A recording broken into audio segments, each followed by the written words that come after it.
तो आज हम पढ़ेंगे हेल्थ और वेलनेस का बहुत एक इम्पॉर्टेंट टॉपिक है और थोड़ा सा लंबा टॉपिक है। इसकी 46 से अबव स्लाइड्स थी तो उसको शॉर्ट किया हमने और कोशिश करेंगे कि दो से तीन वीडियो में इसको कवर कर दें।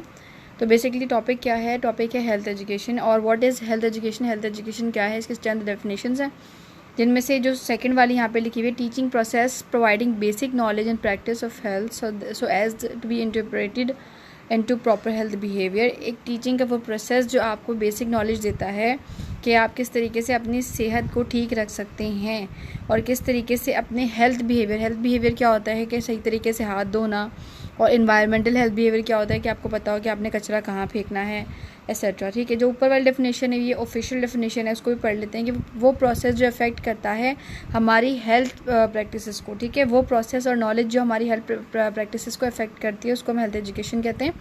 प्रोसेस यानी कि हम कहीं गए बाहर और हमें एक सेमिनार हमने अटेंड किया, वहाँ से हमें गाइडलाइन मिली कि जो हाथ जो आप धोते हैं कम से कम 30 सेकेंड तक धोने चाहिए, ETC।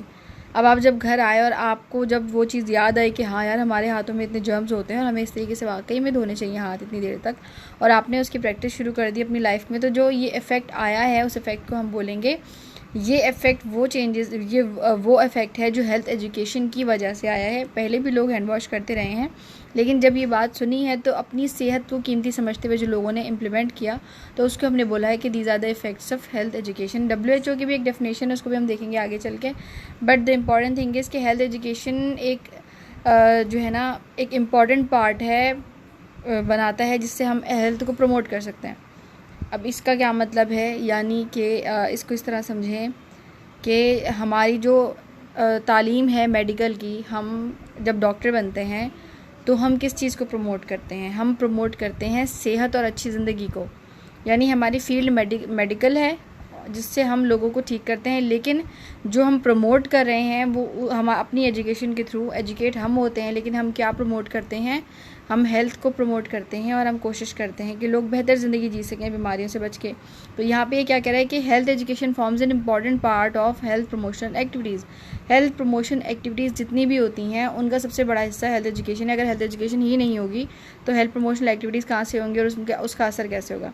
अब ये एक्टिविटीज़ कहाँ की जा सकती हैं? स्कूल में, वर्क प्लेस में, क्लिनिक्स में, कम्युनिटीज़ में, जो हमारे यहाँ सर्टन चैम्बर्स बने हुए होते हैं कम्युनिटीज़ के अलग से, वहाँ पर हो सकती है। और हम किन टॉपिक्स पर बात कर सकते हैं कि अच्छी डाइट कैसे लें, फिजिकल एक्टिविटी को कैसे बढ़ाएं, टबैको यूज़ ना करें, HIV एड्स के प्रिवेंशन को किस तरह बढ़ाएं, मेंटल हेल्थ को किस तरीके से ठीक रखा जा सकता है, ये हमारे टॉपिक्स हो सकते हैं। अब आगे क्या बात हो रही है कि हेल्थ एजुकेशन में क्या चीज़ें इंक्लूड होती हैं? Motivation, skill building, consciousness raising techniques, building individual capacities. अब आप बोलेंगे कि यार ये सब चीज़ों का हेल्थ एजुकेशन से क्या ताल्लुक़ है? देखें, जान है तो जहान है, आपने सुना होगा ना। अगर आप सेहतमंद होते हैं, जब आप सेहतमंद होते हैं तभी आप मुआशरे का एक कारगर हिस्सा होते हैं। बीमार इंसान किसी ना इंस्टीट्यूशन को चाहिए, ना किसी कॉलेज को, ना किसी यूनिवर्सिटी को, ना किसी इदारे को, ना किसी मुल्क को। ठीक है।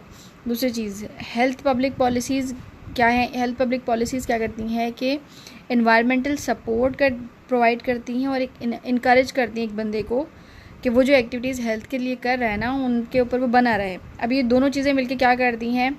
मीनिंगफुल सस्टेन चेंज लेकर आती हैं। इसका क्या मकसद है कि अगर आपके पास हेल्थ एजुकेशन है, आप बहुत मोटिवेटेड हैं, ठीक है, कि भाई मैंने तो हेल्दी रहना है, मैं जिम भी जाऊंगी, मैं अच्छी डाइट्स भी लूँगी, और जब मेरे पास इंथ्यूजियाज़म आ जाएगा, जब आपके पास आपकी बॉडी अच्छी होगी, आपकी हेल्थ अच्छी होगी, आप सोचेंगे कि आप अपनी ज़िंदगी में कुछ बेहतर करें, आप बहुत कीमती हो गए हैं। अब जो एनवायरमेंटल सपोर्ट होती है ना, वो क्या करती है कि इस चीज़ को लंबे अरसे तक चलने में हेल्प करती है। यानी अगर एक जगह ऐसी है जहाँ पर आप एक्सरसाइज करने की कोशिश कर रहे हैं और 4-5 बंदे आपको बोल रहे हैं कि यार क्या करोगे, 4 दिन की ज़िंदगी है, मर तो जाना है वैसे भी, है ना। और एक जगह ऐसी लोग आपको बहुत मोटिवेट कर रहे हैं और वो आपको बोल रहे हैं कि लेवल 1 की ट्रेनिंग से आप लेवल 2 की ट्रेनिंग पे जाओ, लेवल 3 की ट्रेनिंग पे जाओ, और आप आगे बढ़ते जा रहे हैं। तो जब आप एनवायरनमेंट में चेंज आते हैं पब्लिक पॉलिसीज़ के अकॉर्डिंग, तो पब्लिक पॉलिसीज़ की वजह से तो आपकी मोटिवेशन जो है वो लंबे अरसे तक बरकरार रहती है। तो आप अपनी टेक्निक्स को लंबे अरसे तक सीखने की कोशिश करते रहते हैं, बढ़ाने की कोशिश करते रहते हैं, और आपकी इंडिविजुअल कैपेसिटीज़ में भी इजाफा होता है। जैसे आप कोई मोटिवेशनल वीडियो सुन लेते हैं, 10 से 15 मिनट तक आप बड़े मोटिवेटेड रहते हैं, 3 दिन तक, 4 दिन तक भी, उसके बाद उसका इफेक्ट चले जाता है। लेकिन अगर वही मोटिवेशनल एक्टिविटी आप रोज़ कंटिन्यूस होती रहे, आपके स्कूल में, कॉलेजेस में एक पीरियड इस चीज़ का रख दिया जाए, तो आप उस पर फिर पुख्ता हो जाते हैं और वो एक्टिविटी लंबे अरसे तक काम करती है। ये दोनों फैक्टर्स, हेल्थ एजुकेशन और हेल्थ पब्लिक पॉलिसीज़, इसी चीज़ पे काम करती हैं। एक तो आपके अंदर हेल्दी एक्टिविटीज़ जनरेट हों, आप उसको करें, दूसरा ये कि वो लंबे अरसे तक कारगर रहे हैं। अब एक इम्पॉर्टेंट चीज़ कि health education has been interchangeably with has been use किस किस के साथ यूज़ होती है, बिहेवियर चेंज कम्युनिकेशन के साथ, इन्फॉर्मेशन एजुकेशन और कम्युनिकेशन के साथ। बिहेवियर चेंज कम्युनिकेशन अल्फाजों से पता चल रहा है, एजुकेशन इन्फॉर्मेशन एंड कम्युनिकेशन ये भी, ठीक है। अब हम क्या करते हैं, इसके लिए हम इन सब तीनों चीज़ों को एक साथ किस तरीके से यूज़ करते हैं, हम प्रिंट मीडिया और इलेक्ट्रिक मीडिया के थ्रू जो है ना इन सब चीज़ों को एक साथ लेके चल रहे होते हैं। बिहेवियर चेंज कम्युनिकेशन कैसे है कि आपका घर का कोई बड़ा फ़र्द है, अगर आप बचपन से उसको देख रहे हैं कि वो हर काम से पहले हाथ धो रहा है, ये उसका बिहेवियर है उसका, ठीक है ना, उसके क्या कहना चाहिए, उसके मामूलात में आता है। आप भी वो चीज़ देख के बड़े हो गए। अच्छा, आप आपके घर में अगर ये चीज़ नहीं थी, आपने कोई वीडियोस देखी या कोई इस तरीके की कैंप अटेंड कर लिया, अब आपके अंदर भी आपके बिहेवियर में भी ये चीज़ आ गई कि अब आप सड़ी हुई चीज़ें अलग करते हैं, बाहर की चीज़ें नहीं खाते, सफाई सुथराई का ख्याल रखते हैं। ये हो गया बिहेवियर चेंज कम्युनिकेशन, जो आपने देखकर सीखा और सीख कर फिर आपने इम्प्लीमेंट किया, फिर दूसरे आपको देख के सीखते हैं। अब इन्फॉर्मेशन एजुकेशन कम्युनिकेशन क्या होती है कि आपको कहीं से इन्फॉर्मेशन मिली। इन्फॉर्मेशन और एजुकेशन में ज़मीन आसमान का फ़र्क है। किताब के अंदर इन्फॉर्मेशन है, उस किताब को पढ़ के आपने उसको अपने ऊपर तारी कर लिया, इम्प्लीमेंट कर लिया, उसको हम एजुकेशन बोलते हैं। तो इन्फॉर्मेशन हासिल कर ली, ख़ुद को उस पर एजुकेट किया और अपने एजुकेशन के थ्रू इम्प्लीमेंट करके अब आप आगे कम्युनिकेट करते हैं। तो बिहेवियर चेंज में आपने देख के किया था, उसमें ना बुक की ज़रूरत थी ना एजुकेशन की ज़रूरत थी, वहाँ पे आपने देखा, सीखा और किया। यहाँ पे आपने इन्फॉर्मेशन गैदर की, फिर उस पर एजुकेट किया अपने आप को, और फिर जो है वो कम्युनिकेशन फैलाई आ गया। अब health promotion the process of enabling people to increase control over and improve their health. Health promotion क्या चीज़ है कि हम लोगों को इनेबल करते हैं, इस काबिल करते हैं कि वो अपनी सेहत के ऊपर कंट्रोल रखें, कंट्रोल कर सकें अच्छी सेहत के ऊपर, और अपनी सेहत को इम्प्रूव भी कर सकें। हेल्थ एजुकेशन, अच्छा ये WHO की इन्फॉर्मेशन डेफिनेशन है, इसको याद रखिएगा, ये मैंने पीछे बोला था अभी, तो ये वो आ गया यहाँ पे। Health education is any combination of learning experiences designed to help individuals and communities to improve their health by increasing their knowledge or influencing their attitudes. Health education एक कॉम्बिनेशन है किसका, लर्निंग एक्सपीरियंसेस का, जिसको design किया जाता है individuals और community के हिसाब से, ताकि वो अपनी सेहत को इम्प्रूव कर सकें, किस तरीके से अपनी नॉलेज को बढ़ाकर और अपने एटीट्यूड को माहौल की तरफ अच्छा करके, अकॉर्डिंग टू WHO ये डेफिनेशन थी। अब हेल्थ लिटरेसी क्या होती है कि वो लेवल ऑफ इंटेलिजेंस या नॉलेज, ठीक है, जहाँ पे आप समझ सकें और अपनी जो आपने इन्फॉर्मेशन गैदर की है उसमें ख़ुद को इंगेज कर सकें। अब आप इसको किस तरीके से समझेंगे कि यानी कि आपके पास इतनी अकल होनी चाहिए कि अगला बंदा जो बात कर रहा है वो आपके ही फ़ायदे की कर रहा है, आपके सेहत की ही कर रहा है। अब उस बात को सुनना अलग चीज़ है, उसको सुन के समझ के अपनी लाइफ में इम्प्लीमेंट करना अलग चीज़ है, ख़ुद को उन एक्टिविटीज़ में इंगेज करना अलग चीज़ है। और ये सब चीज़ों को मिलाकर जब हम बात करते हैं उसको हम कहते हैं कि ये हेल्थ लिटरेसी है। आप स्कूल गए थे, स्कूल में एक टीम आई थी, वो आपको हेल्थ के बारे में बहुत ज़्यादा नॉलेज दे के गई, प्रोवाइड करके गई। अब आपको समझ में आ गई है कि अब आपने अपने सॉक्स जो है वो डेली वॉश करने हैं, अपने दांतों को रोज़ साफ़ करना है, हफ्ते में 2 बार नहीं, डेली दिन में हो सके तो 2 बार नहाना है, बाल अच्छे से वॉश करने हैं, बालों में कंघी करनी है। ये चीज़ आपने सुनी और आपने समझा कि हाँ भाई ये मेरे लिए बहुत ज़रूरी है, अगर मुझ में से स्मेल आएगी तो मेरे फ्रेंड्स भी मेरे पास नहीं बैठेंगे और ये मेरे कैरेक्टर के लिए भी अच्छा नहीं है। आपने इस चीज़ को सोच लिया, समझ लिया। सोचने और समझने के बाद, ये हेल्थ लिटरेसी नहीं है अभी, सोचने और समझने के बाद आप घर आए और आपने उस चीज़ को प्रैक्टिस करना शुरू कर दिया, उस चीज़ को हम बोलेंगे कि भाई हाँ हमने हमारी हेल्थ एजुकेशन से हेल्थ प्रमोट हुई है, और उसको हम हेल्थ लिटरेसी बोलेंगे। और ये प्रैक्टिस जब आप पूरी लाइफ लॉन्ग उसको जब कंटिन्यू करेंगे तो ये हेल्थ लिटरेसी में कहलाएगी। और बाज़ लोगों में हेल्थ लिटरेसी बहुत कॉमनली प्रेजेंट होती है उनकी फैमिली बैकग्राउंड की वजह से। फैमिली बैकग्राउंड अच्छा होता है, लोग बच्चे शुरू से ही देखा होगा, छोटे छोटे बच्चे बहुत सारा पाउडर लगा के और वो मुंह पे भी पाउडर लगा हुआ होता है और साफ़ सुथरे कपड़े पहन के घूम रहे होते हैं ना, वो वाला, उस वाले माहौल की बात हो रही है। वो लाइफ लॉन्ग कंटिन्यू करते हैं तो आपकी पर्सनैलिटी में भी नज़र आता है। अब हेल्थ एजुकेशन के एम क्या है? 3 एम है, डिटेल में नहीं जाएंगे, नाम से पता चल रहा है। एक तो हेल्थ प्रमोशन करना है और डिजीज़ से बचाना है, सेहत अच्छी कैसे रखनी है इस चीज़ के बारे में आगाही देनी है। दूसरा कि बीमारी अगर हो गई है तो उसको अब आगे बढ़ने से कैसे रोक सकते हैं। दूसरी चीज़, अगर बीमारी है या नहीं हुई है, ये सर्टेन सिम्टम्स हमें नज़र आ गए हैं तो उन सिम्टम्स के हिसाब से, जैसे अगर कोई आम इंसान भी हम उसको इतना गाइड कर देंगे कि देखो अगर तुम्हारे पास के बंदा 3 दिन से ज़्यादा खांस रहा है तो तुम उसको कहो कि वो डॉक्टर के पास जाए, डायग्नोसिस करवाए और अच्छे से सेहत का ख्याल रखें, ठीक है। और हम खुद भी जाकर जब हम कैंप्स करेंगे और सेमिनार, तो हम लोगों को इस बारे में समझाएंगे कि आपने इस तरीके से अपनी सेहत का ख्याल रखना है। और हमें सिम्टम्स नज़र आएंगे तो हम बोलेंगे कि पहले से डायग्नोज करवा के उसको, और अच्छे तरीके से, क्योंकि स्टार्टिंग स्टेज होती है तो उसको हम कवर कर सकते हैं, यानी अर्ली डायग्नोसिस और मैनेजमेंट। तीसरी चीज़, जितनी भी अवेलेबल सोर्सेज हैं हमारे पास माशरे में, जैसा भी माशरा है उसमें कुछ ना कुछ तो हेल्थ अवेलेबल सोर्सेज होंगे ना, उनको अच्छे से यूटिलाइज़ करना है। इस्तेमाल करना है। लोगों को बताना है कि जी आपके इलाके में इतने इतने इदारे इस चीज़ के बने हुए, आप जाएँ वहाँ से जो है वो अपने लिए मेडिसिन लें। ठीक है। दूसरी, अब अगली चीज़ के हेल्थ प्रमोशन मॉडल के अंदर 3 चीज़ें हमें बताई गई थी। एक थी health education, health protection, prevention. तीनों एक दूसरे से अलग हैं। हेल्थ एजुकेशन, सेहत के बारे में मालूमात। हेल्थ प्रोटेक्शन, सेहत को महफूज रखने के बारे में मालूमात। और प्रिवेंशन, कि बीमार हों ही ना, उसके लिए कुछ जो है वो पॉइंट जो है वो अपनी ज़िंदगी में कंटिन्यू करें। Specific objectives of health education, health education के स्पेसिफिक ऑब्जेक्टिव्स क्या हैं और क्या हो सकते हैं। अपनी ज़िंदगी को, अपनी सेहत को एक एसेट समझें। To make health an asset valued by community. हम एसेट किस चीज़ को कहते हैं? जिससे हम पैसा कमा सकते हैं, है ना। अपनी सेहत को भी एक एसेट समझें और इसको अपनी हेल्थ को एक एसेट समझें और कम्युनिटी को भी एहसास दिलाएं कि जो आप इस कम्युनिटी का हिस्सा हैं, अगर आप सेहतमंद रहेंगे तो आप हमारे मुल्क के लिए एक एसेट के तौर पे काम करेंगे। ठीक है। जैसे हम कहते हैं कि हमारे मुल्कों में हमारे पास लेबर एसेट बहुत है हमारे पास, क्योंकि हमारे पास ह्यूमनली पावर बहुत ज़्यादा है। तो हमारे मुल्क से लोग बहुत सस्ता लेबर बन के जो है बाहर जाकर काम कर रहे होते हैं, तो ये एक एसेट है। लेकिन अगर वही लोग हेल्दी नहीं होंगे तो वो भी किस काम का नहीं है। लोगों को ये एहसास दिलाना है कि आपकी सेहत बहुत कीमती है और इस कीमती सेहत की बहुत कीमत है। ये हमारा पहला ऑब्जेक्टिव है। दूसरा ये कि हमें नॉलेज बढ़ानी है, increase knowledge of factors that effect health, कि वो चीज़ें जो आपकी सेहत को इफ़ेक्ट करती हैं उसके बारे में आपको पता होना चाहिए ताकि उनसे बच के रहें। वो बिहेवियर जो आपकी सेहत को प्रमोट करता है और मेंटेन करता है, उस बिहेवियर के बारे में आपको लोगों को इनकरेज करने के, वाह भाई ये तो आप बहुत अच्छी एक्टिविटी करते हैं और एक्सेट्रा। अब चौथा जो है बहुत इंपॉर्टेंट है कि आपने लिस्ट बनानी है हेल्थ मेजर्स की, पब्लिक हेल्थ मेजर्स की, और उसको संभाल के रखना है। और अगर कभी गवर्नमेंट से आपका पाला पड़ जाए कि भाई वो अच्छे से इदारा कोई काम नहीं कर रहा, तो आप वो हेल्थ मेजर्स लेके और दबाव डालें गवर्नमेंट पर कि हमें ये एक्शंस लेने चाहिए और हमें इन इदारों की जो है वो ज़रूरत है। हेल्थ एजुकेशन का बेसिक पर्सपेक्टिव ये है, जब हम जाएंगे कैंप्स करेंगे तो हमको पता चलेगा कि लोग कितने पढ़े लिखे हैं, कितने पढ़े लिखे नहीं हैं। और लोग जब हमसे बात करते हैं तो हमें पता चलता है कि उनको कितनी कितनी चीज़ों की कमी है और वो किस किस चीज़ों से जूझ रहे हैं। अब 5वां पॉइंट क्या है? To encourage appropriate use of health services, especially preventive services, to inform the public about medical advances, their uses and their limitations. हमें आवाम को इस बारे में क्या कहना चाहिए, इनकरेज करना है कि जो आपके इर्द गिर्द जितनी भी हेल्थ सर्विसेज हैं, हमारे यहाँ लोग डरते हैं ना वैक्सीन वगैरह लगवाने से, टैबलेट्स नहीं खाएंगे, अल्लाह जाने गवर्नमेंट ने किस चीज़ की टैबलेट दे दी है, आबादी रोकने के लिए तो उन्होंने दे दिया। अक्सर जब इंजेक्शन लग रहे थे लास्ट टाइम टीटी के लग रहे थे, फिर भी उन्होंने इतने जो है ना वो शोषा किया था। तो यही रीज़न है कि पाकिस्तान में अभी तक पोलियो जो है ख़त्म नहीं हो सका। तो हमने आवाम को इनकरेज करना है और समझाना है कि जितनी भी हेल्थ सर्विसेज हैं आपके लिए, वो आपके लिए बनाई गई हैं, उनका अच्छे से इस्तेमाल करें, स्पेशली प्रिवेंटिव सर्विसेज का।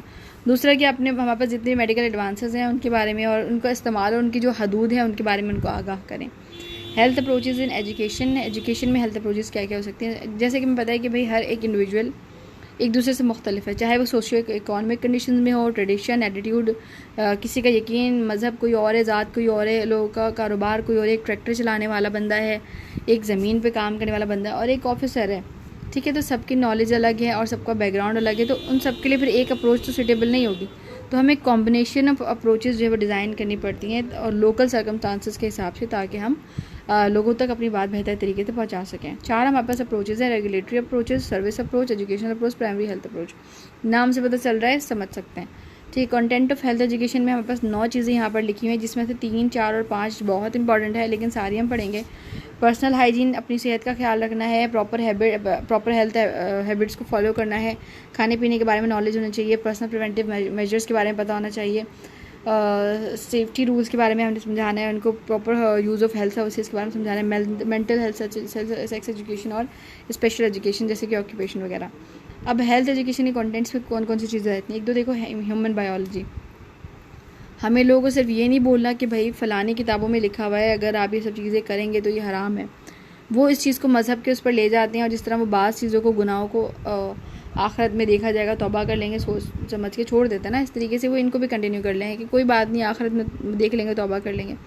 तो ऐसे लोगों को हमें क्या करना है कि ह्यूमन बायोलॉजी के हिसाब से समझाना पड़ता है कि देखो, अगर तुमने अल्कोहल पी, अगर तुमने स्मोकिंग की, तो तुम्हारी सेहत पे इतना इतना बड़ा नुकसान आएगा और जो रिकवर नहीं हो सकता। तुम तौबा करोगे वो तो चलो एक क्या कहना चाहिए कि रूहानी अमल है, उससे तुम्हारी लंग्स थोड़ी वापस ठीक हो जाएंगे जो तुमने अभी सिगरेट वगैरह पी है।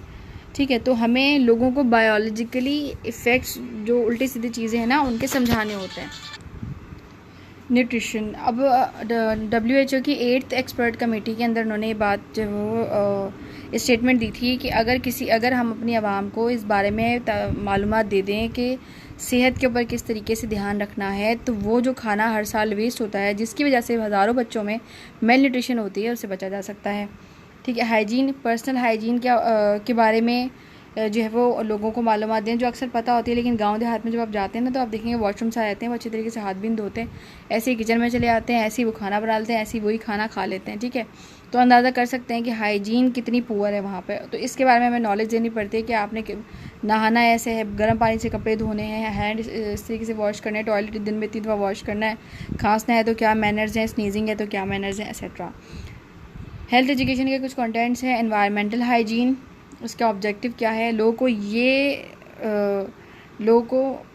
ये समझाना कि सेहत उनकी सेहत उनके एनवायरनमेंट पे कितनी ज़्यादा डिपेंड करती है, ताकि हमें डिज़ायर्ड चेंजेस मिल सकें, और उनको उन प्रैक्टिसेस में मुब्तला करना। जैसे मैंने बात की थी कि कचरा फेंकने वाली बात की, वो जो लोग सफाई करने आते हैं हमें उनका ख्याल रखना चाहिए, उनसे इज़्ज़त से तमीज़ से बात करनी चाहिए, वो हमारे माशरे की जो खिदमत करें। दूसरा ये कि जब हम खुद कचरा घर में होता है तो उसको पैक करके कोने में रखते हैं, और जब हम बाहर जाते हैं तो उस शॉपर को यहाँ वहाँ फेंक देते हैं। तो हमें इतनी नॉलेज होनी चाहिए कि हमें अपने माशरे को किस तरीके से हेल्दी रखना है, और हमारे ऑब्जेक्टिव भी ये हैं to educate people in the principle of environmental health with the view to bring about desired changes in the health practices. ठीक है। दूसरा, to secure adoption wide use of maintenance of environmental health facilities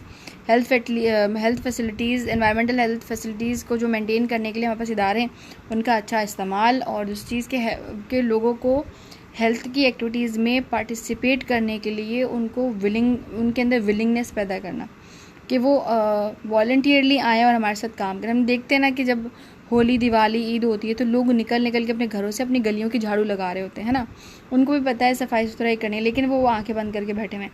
हमारा क्या काम होता है कि हमने उनकी, जिसे कहते हैं ना, गैरत जगाना, उनको समझाना होता है कि भाई ये त्यौहार ही नहीं है इस चीज़ के लिए, आपको वैसे भी अपने इलाके को साफ़ रखना चाहिए, और आपका काम, अगर आप समझते हैं कि भाई मेरा काम नहीं है ये करना, तो आपके इलाके में भाई ये जो है वो सेंटर्स बने हुए हैं जहाँ पे आपके म्यूनसिपलिटी के लोग हैं जिनको सफाई करने आना होता है। अगर वो नहीं आते तो हमें कंप्लेन करें, और वरना जाकर उनसे बात करें ताकि वो आएँ और आपके एनवायरनमेंट आपके लिए इम्प्रूव्ड और सेफ़ हो। फैमिली हेल्थ केयर, इसमें हमारा काम क्या है कि the aim of health education to strengthen and improve the quality of life of the family as a unit so that it can survive in the vicissitudes of rapid and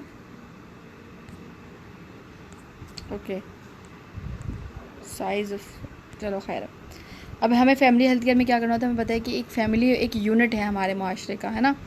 उस family में अगर खुदा न खास्ता किसी एक को ads या किसी एक को ट्यूबरक्लोसिस हो जाता है तो पूरी फैमिली सर्वाइव करती है।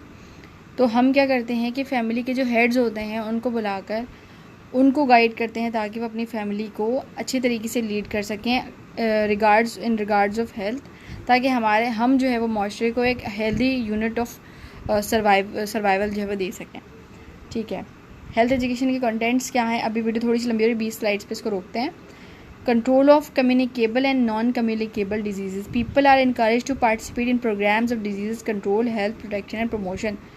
अब हमारे पास दो तरीके की डिजीज़ होती हैं, जो कम्युनिकेबल होती हैं, जो नॉन कम्युनिकेबल होती है। जो मेंटल हेल्थ की डिजीज़ है वो नॉन कम्युनिकेबल में काउंट करती है। हमें लोगों को इनकरेज करना है ताकि वो पार्टिसिपेट करें ऐसे प्रोग्राम्स में जिसमें डिजीज़ कंट्रोल की जा सके। जैसे हमने ग्रीन लैंड के लिए पार्टिसिपेट किया था कि हम अपने इलाके में जो है वो जब भी हमारा बर्थडे आएगा तो हम अपने बर्थडे पे केक काटने के बजाय एक पौधा उगाएंगे, है ना। इस तरीके से एनवायरनमेंट के लिए एक्टिविटीज़ होती हैं। तो डिज़ीज़ के लिए भी जो इस तरीके की एक्टिविटीज़ होती हैं, जैसे ब्रेस्ट कैंसर के लिए आती हैं, हमें एक्टिविटीज़ में लोगों का पार्टिसिपेशन बढ़ाना पड़ेगा। मेंटल हेल्थ का क्या है कि हमें लोगों की मेंटल हेल्थ के ऊपर हमें लोगों के मेंटल हेल्थ पे काम करना है ताकि वो मेंटली स्ट्रांग हो जाएं, और अगर वो कोई किसी इमोशनल ब्रेकडाउन से गुजर रहे हों तो किसी शदीद जो है वो एक्टिविटी की तरफ ना जाएं, किसी शदीद क्या कहना चाहिए कि अब हादसे की तरफ ना चले जाएं, अपने आप को ना ले जाएं। तो उसके लिए हम क्या करते हैं कि साइकोलॉजिस्ट होते हैं बहुत सारे। अगर कुछ लोग हमें ऐसे महसूस होते हैं ड्यूरिंग आवर सेमिनार्स, या हमें कॉलेजेस के जो प्रोफेसर्स वगैरह अगर हम जो है वो थोड़ा सा डायग्नोस करके हम बता देंगे हमारे कुछ स्टूडेंट्स ऐसे हैं, तो हम उनको मोटिवेट करते हैं और मेंटली उनको स्ट्रॉन्ग करने की कोशिश करते हैं। प्रिवेंशन ऑफ एक्सीडेंट्स, उनके अंदर एक्सीडेंट के प्रिवेंशन में हमारे पास जो है 3 एरियाज़ आते हैं। घर में हो सकता है, रोड पे हो सकता है, या काम की जगह पर हो सकता है। इसके बारे में भी हम लोगों को जो है वो एजुकेट कर रहे होते हैं अकॉर्डिंग टू देयर एरियाज़, कि अगर आप घर में हैं तो किस तरीके से बच सकते हैं, बाहर हैं तो किस तरीके से बच सकते हैं। It should be concern of the engineering department and also the responsibility of police department to enforce rules of road safety. अब घर के लिए तो मेरे पेरेंट्स मुझे डांट डपट के जो है वो समझा देंगे, लेकिन बाय रोड मैं अगर कहीं पे जा रही हूँ तो वो तो बेचारे वहाँ कुछ नहीं कर सकते। मैं कितना ही बच के चल लूँ, कोई गाड़ी मुझे उड़ा के चली गई तो चली गई। तो उसके लिए किसकी रिस्पॉन्सिबिलिटी है, उसके लिए हम किनको एजुकेट करते हैं? उसके लिए हम एजुकेट करते हैं पुलिस डिपार्टमेंट और रूल इन्फोर्समेंट जो है वो कम्युनिटीज़ को। मैनेजमेंट का काम क्या है कि वो हमें सेफ़ एनवायरनमेंट प्रोवाइड करे, कम से कम रोड वगैरह तो साफ़ वो करवा कर दें हमें, ताकि जो जनरल ऑर्डर है क्लीनलीनेस के, बच्चा देख के सीखता है, वो शुरू से देख रहा है मेरा मुल्क है गंदा, तो वो भी यही सोच के बड़ा होता है कि यह होता ही ऐसा होगा, है ना। तो हम मैनेजमेंट का काम ये है, अदलिया का काम ये है कि हमें वो सफाई वगैरह प्रोवाइड करके दे, और हमें इतनी एजुकेशन होनी चाहिए कि अगर ऐसा नहीं है तो हमें कहाँ कहाँ जो है वो एप्लीकेशन देनी है और लेटर लिखने हैं। अगर वो नहीं भी करे तो हमें अपने हिस्से का काम किस तरीके से करना है कि भाई हमें अपनी गली तो साफ़ करके रख लो ना, कम से कम। हर कोई बंदा अगर अपनी अपनी गलियाँ साफ़ करेगा तो शहर वैसे ही साफ़ हो जाएगा। कंटेंट ऑफ हेल्थ एजुकेशन में यूज़ ऑफ हेल्थ सर्विसेज बहुत इंपॉर्टेंट चीज़ है, जैसे मैंने अभी बताया कि पब्लिक को मालूम होना चाहिए, inform the public about the health services that are available in the community and how to use them, they should not be misused और अब्यूज्ड। कम्युनिटी को ये पता होना चाहिए कि आपके पास कौन सी हेल्थ सर्विसेज गवर्नमेंट ने दी हुई हैं, और वो जो है वो, क्योंकि आप उसका लोगों को झंझोड़ नहीं रहे हैं कि भाई आपका काम है सफाई करना, आप आ क्यों नहीं रहे हो, आपका काम है यहाँ पौधे लगे हैं पानी डालना, आप आ क्यों नहीं रहे हो, सो क्यों रहे हो। जब 4 बंदे जाके उनको बोलेंगे ना तो ऑफिस खुलेगा भी और काम भी होगा। तो इस चीज़ का इस्तेमाल करना, और वहाँ पे जो आपके लिए फ़ंड्स आ रहे हैं उनका मिसयूज़ वगैरह ना हो, उसके बारे में भी इन्फॉर्मेशन हम जो है हेल्थ एजुकेशन में दे रहे होते हैं। तो इसको यहाँ पे रोकते हैं, बाकी स्लाइड्स को नेक्स्ट वीडियो में कवर करते हैं।